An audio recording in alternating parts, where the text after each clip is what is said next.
purposes only. And since we're going to be talking about issues of health and well-being, we want to make sure that you understand this information is not intended to heal or cure anything. Everything in the presentation are the opinions of Dr. Loyd or myself, Johanna Jen, as your weekly practitioner of the Custom Codes or Custom Trilogy today. So you should always check with a licensed healthcare provider about any specific health concerns you may have. So today our topic, I believe, is breaking the cycle. Is that right, Alex? That is right, Johanna. You got a cycle you need to break? Well... Most of us do. Thank you so much. And thank you, everyone, for participating in our YouTube channel. I'm trying to start a movement. The end of that movement, I do not know what it might be. But the movement is to start talking about the important stuff again. Back in the 20s and 30s and 40s and 50s, people used to go out on their porch in the evening when the weather was nice, and very often they would sit out there and talk, read, sometimes listen to a radio program. Very often in small towns like the ones my parents grew up with, they would walk up and down the streets and talk to the other people who were on their porches. And what we talk about, what I call the spiritual laws of nature, is at least a significant part of what people used to talk about. All right, among themselves, and debate and question and challenge each other and things like that. And I think to a large degree we've quit doing that. Many times church is more like a performance than it is a talking back and forth about issues and people sharing what they're struggling with in their life. I mean, that's more of a AA sort of thing than it is church. And I think church was meant to be more of that than it has evolved to be. But the mission is, let's start talking about these important issues, and then let's see what comes from that. And to me, the natural thing to come from that is wanting to live according to your beliefs about these big issues of life. This week we were talking about breaking the cycle, and I believe it was the 1970s in America when a lot of the self-help and psychological material coming out kind of coined the phrase breaking the cycle. And I'll tell you exactly where breaking the cycle came from. It came from counseling and therapy, where over decades and decades and decades of people doing counseling and therapy, or pastors or preachers doing counseling or therapy, or somebody doing counseling or therapy, everyone kind of came to the same conclusion that the same issues keep coming up for the same people. That if they struggled with this at 20, they're likely to struggle with it at 40. And if they struggled with it at 40, they're likely to struggle with it at 60 and likely to die with it. All right? And the phrase was coined, breaking the cycle, which means, no, I'm not going to have that happen in my life. I'm not going to repeat the sins or faults of my parents necessarily if I can help it. I'm going to analyze my own life. I'm going to go on my own search for the truth and my worldview that I believe is the one that is the truth, because many worldviews are mutually exclusive. If you believe in this one, you can't believe in any of the others. Some of them aren't, but some of them are. So which one is true? Well, I think it's so critical that you find that out for yourself, not just accept what your parents said or what your ancestry did or what your spouse or significant other says, but that you search for yourself. One of the problems with the cycle is that we all come pre-programmed. We're programmed for 9 months in utero, and then we're programmed for about 3 years that we typically can't remember for the rest of our life. And then we're programmed for the first 6 or 8 years of life about pretty much everything. Republican, Democrat, what's your favorite color, controversial issues, Ford or Chevy, by the time you get to 6, 8, 10, 12 years old, it's different for different people, typically you are programmed. And a lot of it's happened unconsciously, a lot of it's happened by accident, a lot of it happened and you didn't even know it was happening, but once you get to that age, you're programmed. Well, there's some good stuff to that. You've got some good stuff in that programming. Don't touch the hot iron. You know, you can't eat 3 bags of M&Ms every day and get away with it. You know, there's some good stuff in there, but a lot of what's in there is destructive. And it's negative programming. It's the equivalent of a computer virus. I call it a human hard drive virus. National Geographic did a special edition a number of years ago. It's called The Owner's Manual for the Brain. I've got it here in my library somewhere. I need to find that. But anyway, that special edition revolved around a study where they found that 1 second before you make any significant decision, and there's a lot of latitude in significant. I mean, it could, significant for one person could be, do I want a Snickers bar or M&Ms? Okay? So 1 second before making any significant decision, there's an electrical spike in the brain. They traced it back, and what they found is that electrical spike is your unconscious mind mandating what your decision will be. It is not a suggestion, it is not a request, it is a command that is almost impossible to go against that. Scientific American, after that, released a couple of studies kind of confirming that, saying that our memories are really more like illusions than they are memories, and that there's really no such thing as free will, which is one of the craziest things I've ever heard, where these scientists who made breakthroughs in this study literally considered never releasing it because they thought it would make everybody feel hopeless and helpless, and the suicide rate skyrocket because there's nothing they can do. They're programmed. They can't change it. And there's nothing that they found so far that can change it. So, certainly no pill, no surgery, anything like that, okay? When people talk about the issues of their life and what their problems are, way over 99% of the time, they will say, my problem is, and then what they say after that is a circumstance, a current life circumstance. It's my spouse, it's money, it's my job, it's my health, whatever. Well, 99+% of the time, that is not what the problem is and not where it is coming from. It is coming from these unconscious errors, the 50% of us that's in error, like a computer virus, causing us to have an error action. Whether that's a negative emotion or a negative feeling or a negative thought or a negative action and behavior. We think we're making that action and behavior for rational reasons, even if we think it's wrong. I'm doing it to get a little bit of pleasure. I'm going to go crazy, okay? I'll start being good tomorrow or whatever. But we believe it's about our physical current, non-physical, but circumstances. And we're wrong. It's virtually always about our underlying programming that is in error, causing errors in our feelings, thoughts, and actions. We are always creating, okay? Even when we sleep, there's a thing called rapid eye sleep, okay? And Google it. That's when you dream. And best we can tell, dreams are when our unconscious mind is creating, trying to resolve problems, even while we sleep.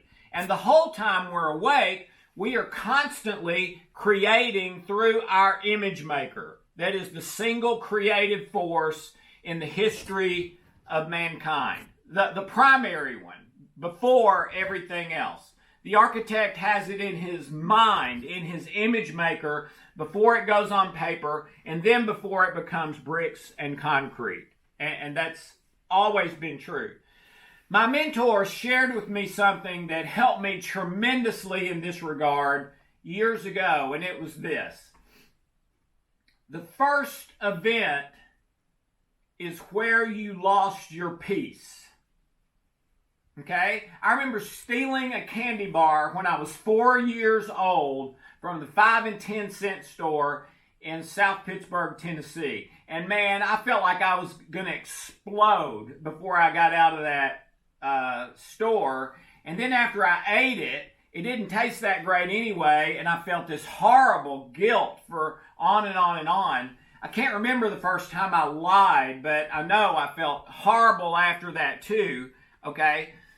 The first event is where you lost your peace about whatever that issue or line of issues in your life is. So for me, the first event in my life, stealing, was that 4-year-old event at the 5 and dime when I stole the candy bar. All right? So the first event is where you lost your peace. And peace is what tells you you're okay. Okay? That's the light on your dashboard that you're okay. Peace means okay. Anxiety, the opposite of peace, or stress, or fear, or guilt, or anger, or any of those are only possible when you've lost your peace. You can't have peace and that both. Okay? So the first event is when you lost your peace. All of the subsequent events, so if I'd stole 20 things since the 5 and dime, those were because I lost my peace. The first event is where and when I lost my peace. And very often, if you go back and heal the first event, or the first one that you can remember, or sometimes it's not the first one because the first one was kind of trivial, but it's this really big one that happened right after that.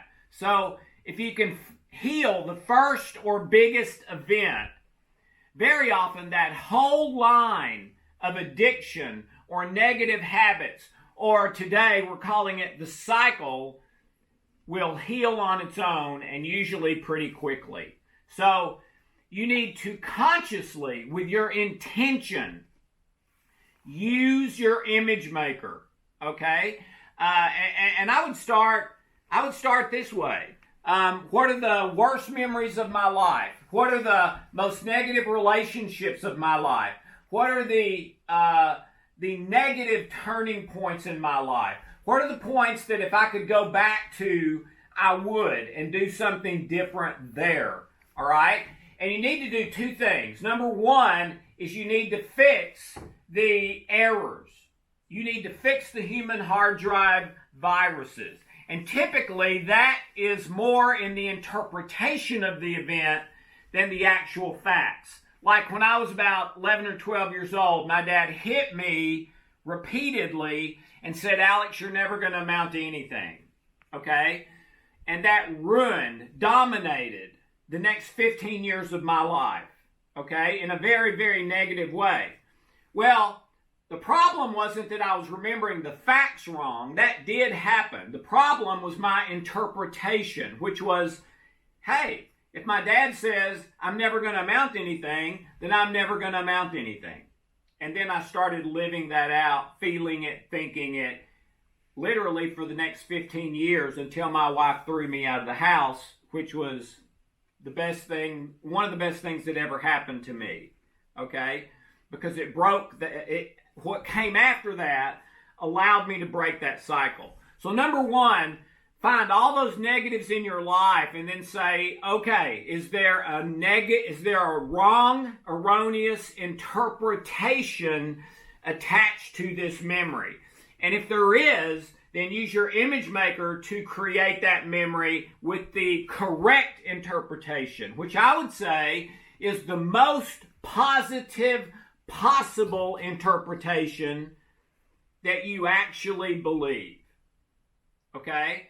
Then take another look at these things and say, is there anything erroneous just in the facts themselves? And if so, correct that as well. Basically, what I'm talking about is memory engineering, which is my latest book. So if you've not gotten that, I think that would be the best guide. It's a step-by-step, 6-step, about 10-minute process to change any memory. But whether you use that or not, you've got to use your image maker to correct the misinterpretations of your life, to correct the factual errors as best you can find them. And even if the factual errors are negative, you can still have a positive interpretation. Just because I was beaten up doesn't mean I'm ever going to be beaten up again. I can have a great rest of my life even though I was beaten up. Okay? So the most positive possible interpretation that you believe is true or believe is still possible. And then fix the factual errors as well, and start using your image maker in every area of your life to create the positive outcome that you would like to do. So if tomorrow you're going to the dentist, use your image maker to create going to the dentist before you go to the dentist with as positive possible an outcome. Now, if you go to the dentist and you have a cavity, you correct that, on the first time when you imaged it, you didn't image having a cavity. Well, correct that, but then also add the most positive possible interpretation. Okay, but just because I got a cavity doesn't mean I can't have a fabulous rest of my life and even really good teeth. Okay? So you have, in order to break the cycle and keep it broken and create a new positive cycle, there's only one way to do it. Well, no, two. The one we're talking about today is take control of the creative force inside you. Take control of your image maker and get it creating what you want and what is the truth rather than lies, errors, and what is negative. Number two is praying about it and just having God change that. In the wonderful book, what's it called? I always have this on the tip of my tongue. How God Changes Your Brain by Newberg and some of his fellow neurosurgeons. They were looking for the most healthy and destructive thing to the human brain. And at the end of their research, these guys aren't trying to pitch church or God or anything. They're pitching brain science. And what they find is the most healthy, healing thing for the human brain is a belief in God and prayer. Exercise is a distant second. So those two things, prayer and being right with God and living your life in love, and number two, taking control of your image maker to break the cycles you already have and then create new positive ones to enhance your future. And that's it for me, Johanna. Oh, thanks so much, Alex. So if anyone here would like to make a comment or have a question for Alex, press star 2 on your phone. That's going to raise your hand. I'll be able to unmute your line, and then you can interact with Alex. If you're on the web, you can type in your question, and I will read that to Alex so he can respond there. You can always send in questions anytime, and we'll be able to read those on this call as well. Let's see if we have any hands up, Alex, this moment.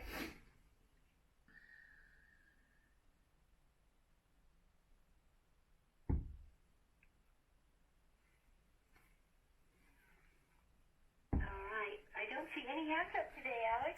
Okay. You covered everything.